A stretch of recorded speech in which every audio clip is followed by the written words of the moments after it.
the gangsters like to think of themselves as sort of latter-day samurai, of gangsters with honor.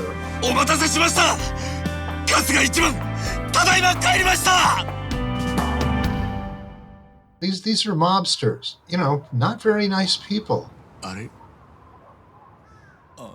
Hello there, welcome to Hey Lesson, the podcast where we ask smart people stupid questions about video games, but we sometimes ask a few sensible questions as well. The point is that we're here to teach you things through the clandestine lens of popular games, such as this week's game, the mobbed-up role-playing game Yakuza Like a Dragon.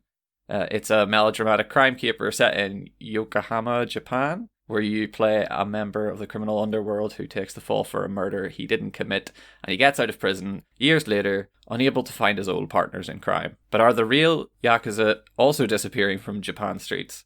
And how much of this beloved video game series is a fair portrayal of those gangsters anyway? Keep listening to hear from an investigative journalist who wrote a book on the Yakuza, and who has some interesting anecdotes as well as some insights about where all our heroes' friends might have disappeared to. But first, let me introduce this week's guest co-host. It's games journalist and streamer Kazuma Hashimoto. Hello. Hello, thank you for having me on. How are you? I'm doing pretty good. Very excited to talk about this game. You've reviewed it? Mm-hmm. You're a long-time player of the Yakuza series of games, and this is like the 7th one in the main series. So could you give us a breakdown of what these games are usually for someone who hasn't played any of them? So the Yakuza games, in my opinion, they're sort of like playable crime dramas or playable Yakuza films, where you basically take the role of, in the first 6 games, rather, 7, Yakuza Like a Dragon would be considered the 8th game because 0. Oh. Yeah. Oh, right, yeah, of course. Sorry. I forgot the number 0. Sorry, I should know this considering I'm an actual meme in the community with me holding all the Yakuza games. The first 7 games follow the life of Kazuma Kiryu, who is basically a member of the Yakuza that took a fall for his best friend, went to prison, and has effectively tried to distance himself from that lifestyle, but keeps getting dragged in over and over again. They have a lot of similar plot beats and story elements from a lot of popular crime dramas, and they often draw inspiration from real-life events that are happening at that time. So if you like crime dramas or anything in relation to, I guess, organized crime and Japanese Yakuza films, you'll probably have an idea of what they're like.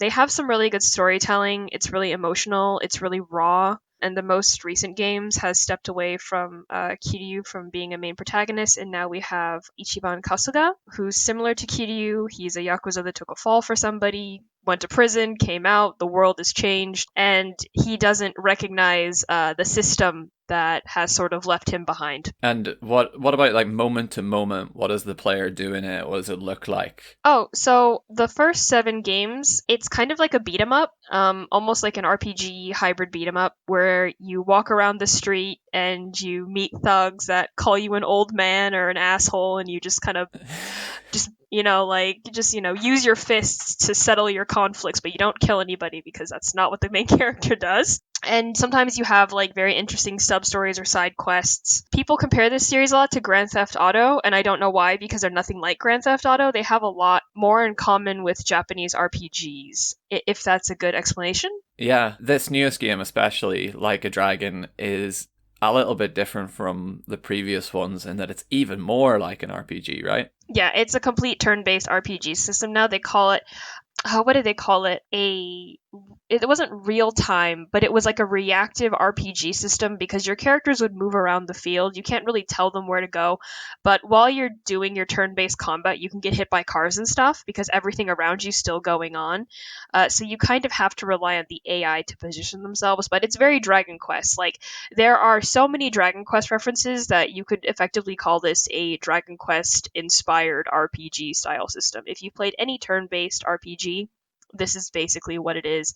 They have magic, various set roles like tanking, DPS, healers, debuffers, and things like that. It's full RPG now. It even has like a job class system. When you say job class system, people who have played RPGs will think, oh, one will be a wizard, one will be, or someone will be a mage, someone will be a warrior.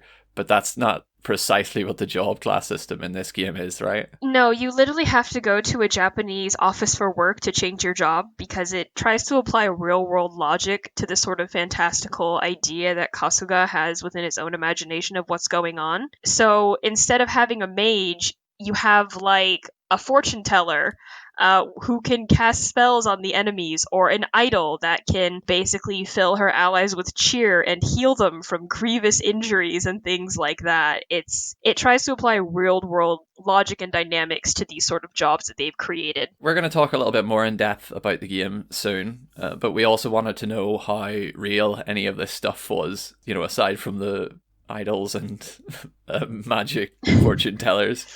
So after reading a little bit about the decline of the modern Yakuza in newspaper reports, we wanted to know if that criminal organization was really disappearing from the streets. So we spoke to a man called David Kaplan. He's an investigative journalist who spent time in Japan interviewing members of the Yakuza, among others, to publish a book about the topic. The book is called Yakuza, Japan's Criminal Underworld. Here's what he had to tell us about all of that. Growing up, all I ever wanted was to be a hero, just like the ones in my favorite video games. Ichiban. Why not become a hero at 40, right? David, could you please just introduce yourself for our listeners? I'm David Kaplan. I'm a journalist for some 35 years. Right now, I'm executive director of the Global Investigative Journalism Network that helps strengthen and support investigative reporting around the world. In another life, I was a journalist based in Tokyo, Japan, and ended up doing, I guess, the first popular history about Japanese organized crime called Yakuza. For anyone who isn't aware, can you briefly tell us who are the Yakuza? The Yakuza are Japan's version of La Cosa Nostra, of the Mafia. It is one of the great crime syndicate traditions in the world. They're some 300 years old. They are a formidable force in Japanese society and an endless source of fascination, but also terrifically entrepreneurial. They're one of Japan's most entrepreneurial sectors. These guys are very clever and have really transformed these more traditional notions, images long associated with them, like hacking off their pinky fingers for a misdeed, or full body tattoos. Those are the historic markers of Yakuza. But today they're more likely to be working with hedge funds and venture capital than, loan sharking on the streets of an entertainment district.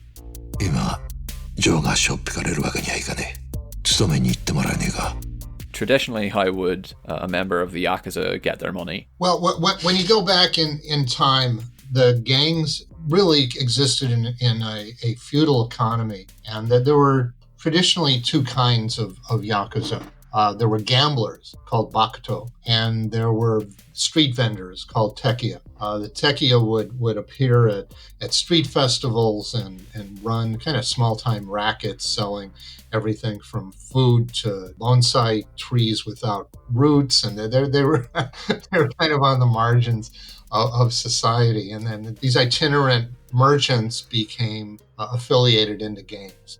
The gamblers also were running like floating craps gangs and the equivalent. In fact, Yakuza comes from the Japanese for the numbers 893, which is a losing hand in an old card game.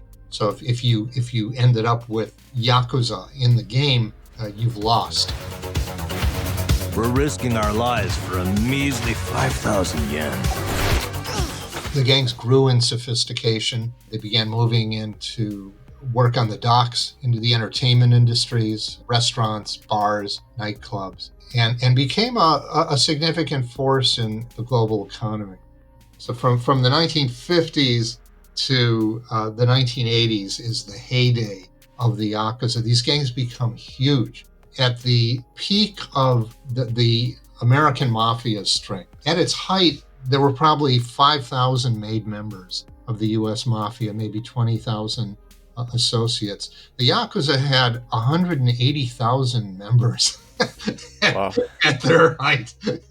and there were gangs in every city. Moreover, it was semi-sanctioned. The gangs had the gang insignia on their offices. Some had their own magazines. They had a lot of the trappings of legitimate Japanese corporations. In a way, they became kind of the honorable underground. Everyone has a certain skill they bring to the table. Some people are like you, charging in head first without a thought. In the video game series, they're depicted in a whole lot of ways, the individual members. Some Yakuza are cruel, they're shown to be exploiting people, threatening people, and then others are shown as quite protective or heroic, like essentially decent folk helping others, and not always in a violent way. Well, you've hit on the competing images of the Yakuza in popular culture. You've got this traditional view of the noble gangster. You know, the gangsters like to think of themselves as sort of latter-day samurai, of gangsters with honor who, there's an old saying that we give the shady side of the street during a sunny day to the common people. You know, they like to encourage stories about how they've helped out when there's been an earthquake or another kind of disaster. You know, Yakuza movies are kind of like Hollywood westerns. In that they're very formulaic. There's a ton of them, and these themes often come out of the honorable gangster torn between, you know, loyalty to his boss and loyalty to his old friends, or he can't help himself from breaking the law, but he has a good heart. And these things constantly play out amid, you know, lots of violence and car chases and so forth. The heyday of the Yakuza film has passed, but the video games kind of pick up these same themes that were developed by the big studios like Toei. Now, there's a more up-to-date image of the Yakuza, of being, you know, not very nice people. These are mobsters, and they use violence and intimidation and underhanded techniques to get their way. Blackmail is a huge industry in Japan. And as the Yakuza have gotten more powerful, there's been a reaction to it. And there's been a series of laws since the 1990s aimed at curtailing the activities of the gangs. And it's diminished their numbers, and it's driven them more underground, but it's also changed the nature of organized crime in Japan.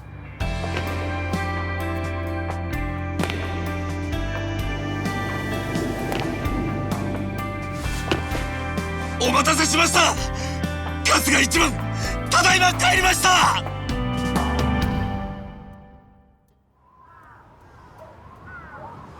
あれ?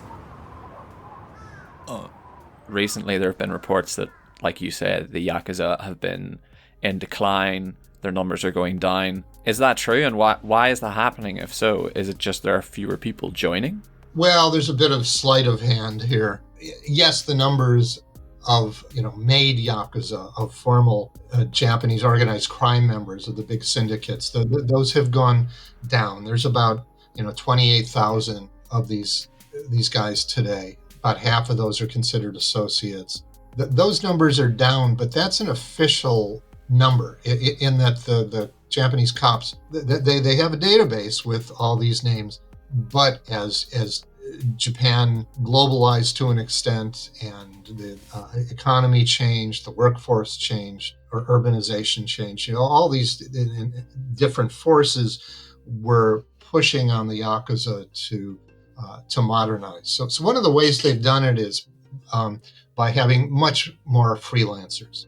And then came in, all this extra money from the bubble economy, and we began talking about a new kind of Japanese gangster, the Keizai Yakuza, the economic gangster. These guys are a whole different breed. I mean, they've got managers from Japan's best universities handling their books and front offices. They've got lawyers, they've got brokers. There are recent estimates of 5 to 15% of the companies on Japan's stock exchange are mobbed up.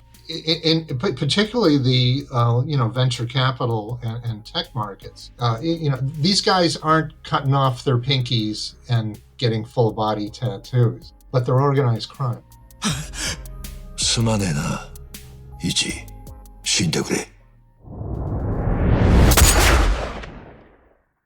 One of the things that happens in these games is that young Yakuza members will take the fall for a crime and they'll go to prison for a long time. This happens in the most recent game and it happens in at least one other. Is there any truth in that, or is that just another one of these tropes?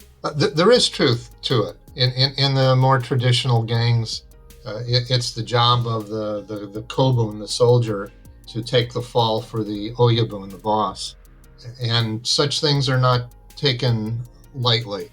Years ago, I was interviewing the most powerful mob boss in Tokyo. Tokyo was run by a gang called the Inagawa Kai, and I was interviewing Godfather Inagawa in the top floor of a posh Tokyo hotel, and it was I wasn't really interviewing him. It was more of an audience I'd been granted with this guy who was built like a tough football player. He was known as a reformer within the Yakuza, but he was explaining to me how tough it is to reform these traditionally minded gang members, and he told the story of how he decreed an end to finger cutting. Now, if a Yakuza commits a grievous error, disloyalty, or he bungles a mission, or he sleeps with the boss's wife, Lord knows what, you do a ritual finger cutting where you take a sharp blade and you sever the top joint of your pinky finger,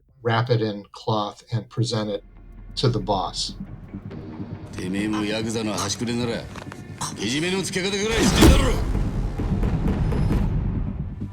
if the boss accepts it, all is forgiven. And in some of these gang headquarters, you can actually see a bunch of pinky tips preserved in spirits Wow. or greeting you as a reminder to don't mess up, right? Wow. So Godfather Inagawa thought that this was a tradition that they really needed to leave behind. So he decreed throughout the Inagawa crime syndicate an end to finger cutting. One day, shortly after this, one of the lieutenants in the Inagawa syndicate committed some error, and he ended up cutting his finger off. Inagawa was furious, and he summoned his boss to him, and he said, "How could you do this? I specifically ordered an end to this practice." And the captain had lost so much face being berated by the Godfather himself. What did he do? Oh, no, he didn't. No. He cut off his finger and presented it to Inagawa. So Inagawa, said he tells his story with great pride, because he said, my people are very loyal and bound to tradition. 我々はメンツで生きてる。偉人町裏社会の支配者、横浜最大の極道組織、清流会。 You delved into this realm for a while living in Japan. How do you go about even investigating the Yakuza firsthand? How do you get in touch with them? I can't imagine you can just send them an email or call them up. No, you need introductions. Japan's a fairly formal society that way, and even as a journalist working on a more general interest story, you can't just call somebody cold and say, "Hey, I'm so and so with this newspaper and I'd like to do an interview." You need an introduction if you're going to do a serious engagement, and that means a go-between. It means someone's going to vouch for you. You need someone who's going to open doors. So I worked with colleagues in Japanese news media, and they in turn had contacts. And when I did this, the Yakuza were just starting to get known internationally. This is in the 1980s. And they were getting heat from U.S. law enforcement. They were getting arrested in Hawaii and California. So there was some interest on the Yakuza's part in sort of getting their message across. So I once I made the connections, I had an extraordinary entree into this rarefied world of organized crime in Japan. The one time I got in trouble was actually trying to negotiate through this thicket of introductions and what is expected of you. And it's a very shall we say, sticky world of social relationships. You don't just go in and leave. Well, this just got complicated. The process, I guess, of investigating an organized crime group is going to be dangerous. Presumably, they didn't want you reporting such certain things. Yeah, at one point, the same Godfather, Inagawa, looked at me and said, I assume you'll be showing us everything you write before it's published. But what do you say to that? I was vague. I think I said, we'll certainly take that into consideration. Is there anything to learn from the way the Japanese media themselves cover the Yakuza? Well, there's some brave and gutsy Japanese journalists whose work my own is built on, and some independent researchers. But most of it is covered, kind of like organized crime in Western societies. It's crime by crime, and occasionally there's a brilliant piece where someone steps back and tries to make sense of what's going on. What fascinated me about the Yakuza was how political they became and how closely allied to Japan's far right.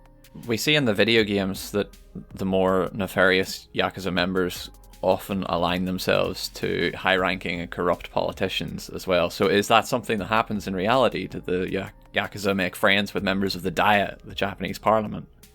Yeah. The Yakuza are sewn deeply into the social structure there. At a local level, you've got things like farmers' co-ops that are a stalwart of the ruling Liberal Democratic Party. But the farmers don't have enough work, so they've got part-time jobs, and often that means working in construction. Well, who controls a lot of these local construction gangs? Yakuza bosses. So if you want local votes, when you make the rounds, you got to go to the local gang boss. Let's get started, shall we? How about we don't? And again, you don't just go and ask for votes. You have to have an introduction. You've got to create a relationship. So it's difficult to just walk away from these kinds of complex social relationships in Japan. And because Japan made some decisions that they're not going to regulate certain areas well, that they've limited artificially the number of attorneys, for example, in Japanese society. So how do you negotiate a dispute in Japan? Well, often you turn to these Yakuza-tied fixers who will come in and deal with everything from a bankruptcy to an automobile accident. So there's that whole sector. These guys are still out there, but the smartest ones have moved a whole other level into high finance and international investment, and that's really the future for the Yakuza. The Yakuza games often give a player a big city district to roam around. They can go and play darts in pubs or eat in restaurants or play pool, and karaoke is a pretty big thing. Do real Yakuza sing karaoke? Real Japanese do, and I don't think the Yakuza are any exception. Karaoke is a Japanese word. It comes from Japan, and they take it very seriously. The businessmen will have some drinks and go to a karaoke parlor and sing everything from the latest pop hits to Frank Sinatra's My Way. All right, I think that's everything I've got to ask you. David Kaplan, thank you very much for speaking with us. Good gaming to you all, and thanks so much for the nice interview. Goodbye. I'm such a mess. I'm lost. I'm no good at this. That was David Kaplan, investigative journalist and author of the book Yakuza, Japan's Criminal Underworld. If you want to hear the full interview with David, we did a much longer one. That was just a snippet. You can get that if you subscribe to our Patreon. It's $2 a month. You can join up at patreon.com/heylesson. All subscribers get access to full unabridged interviews with all of the experts that we speak to. They usually run to about 30 to 45 minutes, something like that. And there's lots of other fun details hidden away in those interviews. So, like I said, patreon.com/heylesson, or just click on the link in the description below. We'll talk more about that at the end of the episode. For now, Kaz, how did you feel about his chat? Was it? It's extremely accurate. Like, everything he has to say is absolutely correct. The Yakuza are, quote unquote, officially in decline regarding to the official numbers that they have to register with each family office, because they have to be registered as a business, basically. But if anyone's played Yakuza 3, if you look at the antagonist, Mine, that's more of the style of what the Yakuza are now. They're more businessmen. They're like Mine without the tattoo. And they don't really abide by that old notion of honor. They're more or less adapting to survive. The Yakuza series is a really overblown, overdramatic interpretation of this, sort of portraying them as honorable criminals, which lean into a right-wing ideology regarding the Yakuza and the sort of return to traditionalist values. But everything he says about them sort of changing the way that they present themselves and how they're functioning within society is absolutely correct, especially the part about them being in bed with politicians. So you do see a lot of parallels with what David was saying about the idea of a noble gangster. Do the characters in the game almost want to proliferate that image as well? I feel like the games are most guilty of that within the most recent one, right? Because Kasuga is still very attached to the idea of what it means to be a Yakuza. No, we're honorable criminals. Again, in the beginning, you chase down some guy that sold porn to a bunch of teenagers, right? So Kasuga beats that guy up, gives the kids back the money, and he's like, we don't take money from things like that. That's not what we do. We're above that. And with 7, I feel like they leaned into that really hard with how they portrayed Kasuga, his relationship to his surrogate father, and his relationship to the organization. You don't really have that as much within the older games, because Kiryu's always I don't want to be involved in this. Every year I get dragged back into this shit for some reason.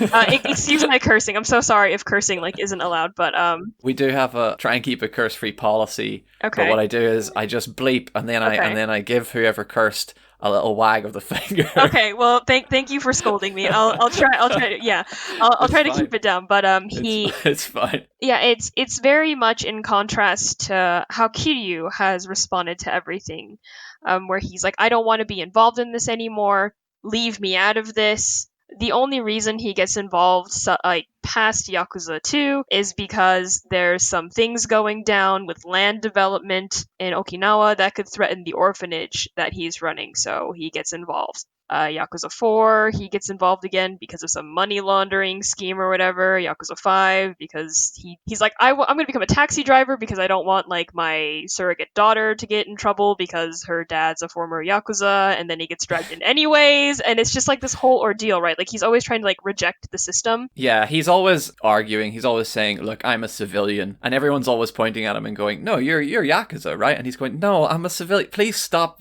asking me this. Yeah, but Ichiban more or less is sort of astounded with how the organization does, and he even goes to points in the story where he reinforces the idea of, no, we're not like this, this isn't what the organization stands for, we're not corrupt, we don't extort people, we don't do unwarranted murders, things like that. So I feel in relation to the series, that's where it's kind of gone. The one thing that this series has kind of fumbled with, especially in Yakuza 2, is sort of this, you played Yakuza 2, right? Yeah, I'm actually playing through Yakuza 3 right now. That's as far as I've got so far. Okay.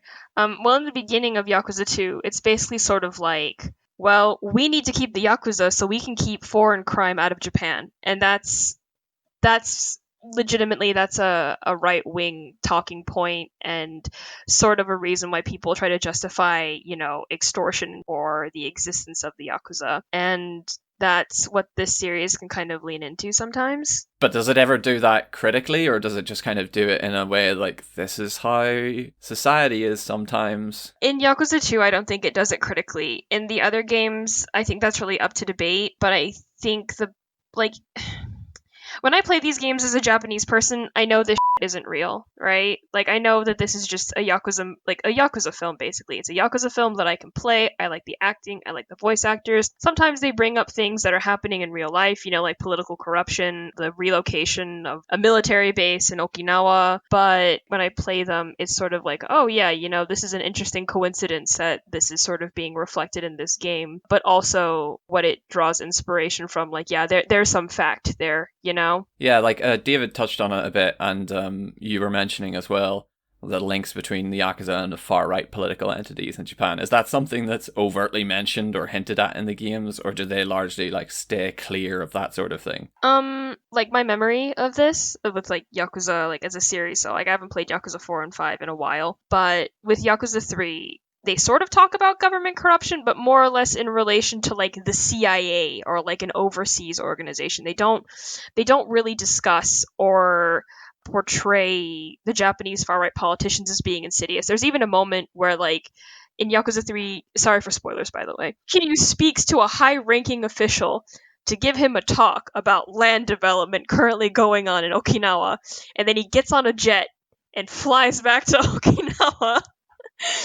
But they don't really portray these politicians as like particularly insidious. I guess they're more like grey and neutral politicians. It's like the mayor, the Yakuza is in bed with the mayor, but the mayor is never really shown to have any kind of affiliation or like policies, beyond I want to get rich and become the prime minister or whatever. Mm-hmm. The games do try to tackle some other social issues and stuff as well, like homelessness is something that always comes up in Yakuza games, or comes up often, for example. And one of the main characters in Like a Dragon, this newest game, is a former nurse, I think, who is homeless when you meet them. Yeah. How does Yakuza, this latest game, portray that character? Well, so I'll be honest here. I have been homeless like several times in my life. Oh yeah. And there's this moment when like I'm sorry, we don't have to talk about this if you don't want to. Oh no, it's fine. I really don't mind. It's okay. There's this moment when like Nanba, the nurse, right? He confronts Ichiban about his perception of homeless people just being lazy, and he talks about how like the system actively works against people. And that if you're at a disadvantage, like, you'll continue to be at a disadvantage because Japan doesn't really care about helping homeless people. It doesn't really care about helping people who are alcoholics or addicted to gambling or have maybe fallen down on their luck, The system is unkind and it is cruel to people. And that's, I guess in some ways it talks about that seriously, but it never really goes any further than that. It's sort of like that one moment, and then you have a side story about a homeless guy and like a young boy, and that's about it. And then it moves on very quickly. I think in relation to the other games, when they talk about social issues, because there are so many characters, it sort of loses focus. Like, the previous Yakuza games with Kiryu have always talked about social othering in relation to maybe being adopted, or maybe being biracial, or not having parents, right? These are all still very real social issues in Japan. It's still a thing. Like, just the other day in the Manechi, there is a Zainichi Korean woman talking about how she continually has to fight for like her right and the rights of other Zainichi Korean people, and it's basically because the only thing that she wants is to not have a fear of being physically harmed in a country that she grew up in. So this is in real life. This isn't in a Yakuza game. Yeah, this is a real thing. And I think Yakuza, when they focus on things like that, things that resonate a little more with the main characters, it has a clearer focus. Because in Yakuza 7, they like, oh, social issue. Okay, that's over. Next character. Social issue. We're gonna talk about sex work. Okay, that's over. Next thing. They just kind of go from thing to thing without really exploring that or contextualizing it in any meaningful way. Yeah, and they're often done in these like silly side quests. Is that something that continues in Like a Dragon? Like there are a lot of little side quests. Yeah, they have a lot of that. I personally don't like it, so I don't really do a lot of them, but there's a return of like, the really absurdist humor that the Yakuza series is known for, like I mentioned the side quest with like the homeless guy and the kid. That's a little more sentimental, it's a little more touching. And then you have like the absurdity of like Ichiban basically like helping this confectionery become like the number one business in like all of Ijincho and Oh my god, I keep saying curse words. I am so sorry. I'm gonna get bleeped so much. I'm apologizing to all the listeners right now. I am so sorry. It's fine. Do you think like those wacky side quests? Do you think that they distract from the like a real point that some of the Yakuza games could be making? Are they just kind of like a kind of cheap thrill? Why do you not enjoy them? I'm not a very funny person. Oh, I don't. I don't know. When I play the Yakuza games, I play them because I know I'm gonna cry at least once. Oh. Yeah, like that's why I play them. But I feel like, especially among like the Western audience, people fixate on like Nugget or the fact that you can summon a lobster in Yakuza like a dragon, and not so much about what the games like are presenting.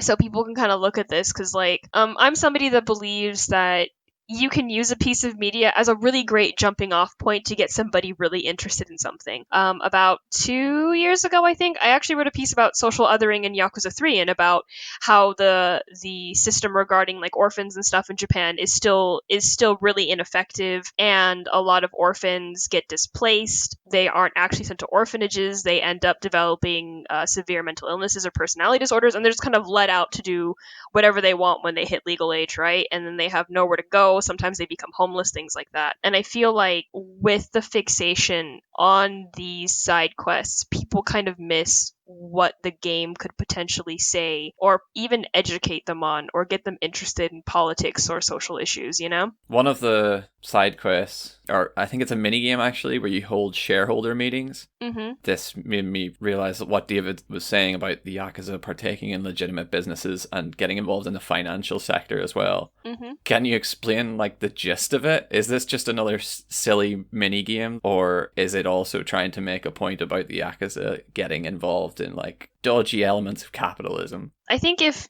you already know this, then you'd be like, oh yeah, like of course, well, of course, like he'd be doing this. But I don't think it's any different from Kiryu buying real estate, because that's what the Yakuza used to do. They used to fight over land and stuff in the 1980s and whatnot, or getting involved in hostess businesses. It's sort of like the gamification of their extortion or their involvement in finance. Just for example, the Yakuza recently have really got into buying and opening bubble tea shops, because that's like a new thing, right? Like it makes a lot of money. A while ago, there were like actual people talking about how like they were getting into like big conflicts because they wanted to keep opening bubble tea shops and stuff to get in on the trend. So should we look forward to the next Yakuza game having like a bubble tea shop mini game? Oh, absolutely.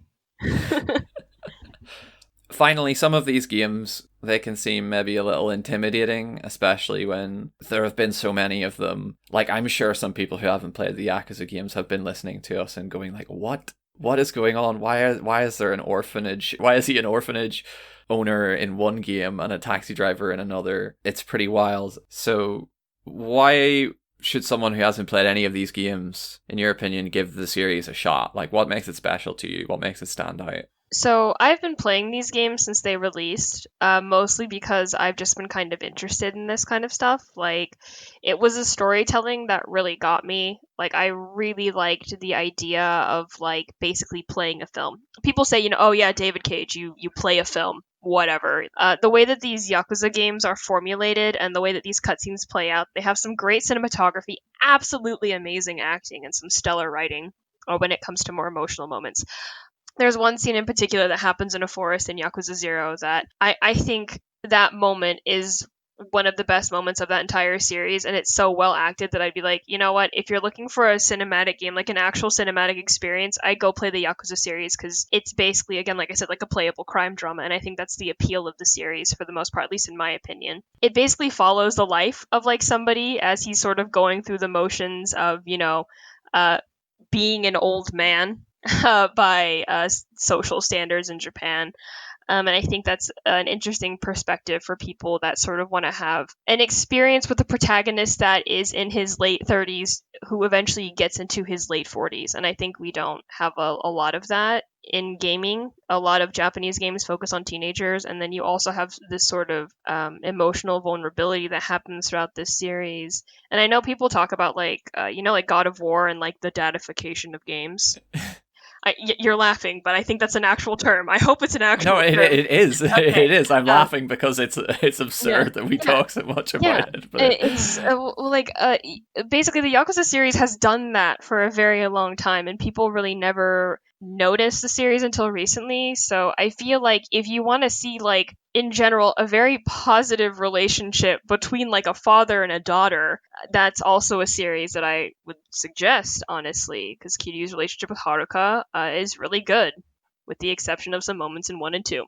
yeah, I was gonna say he grows into it. He grows into his father role, right? Mm-hmm. Sweet. All right. Well, that's all we have time for, I'm afraid. You've been listening to Hey Lesson with me, Brendan Caldwell, and this week's guest co-host, Kazuma Hashimoto. Thanks very much for joining us and lending us your knowledge of Yakuza lore. No problem. If people have listened and thought, oh, Kaz seems cool, I want more of him in my life, where can they find you on the internet? You can find me on Twitter at JusticeKazi_. If you've played Yakuza, then you'll know. If you haven't, well, then maybe you'll get to know if you play Yakuza 0. And you can also find me on Twitch at JusticeKazi. All right, cool. This is normally the part of the show where I shake down our listeners for some sweet Patreon cash. But if you've enjoyed this episode and don't have like the $2 or $5 a month to help us out, then there is another way.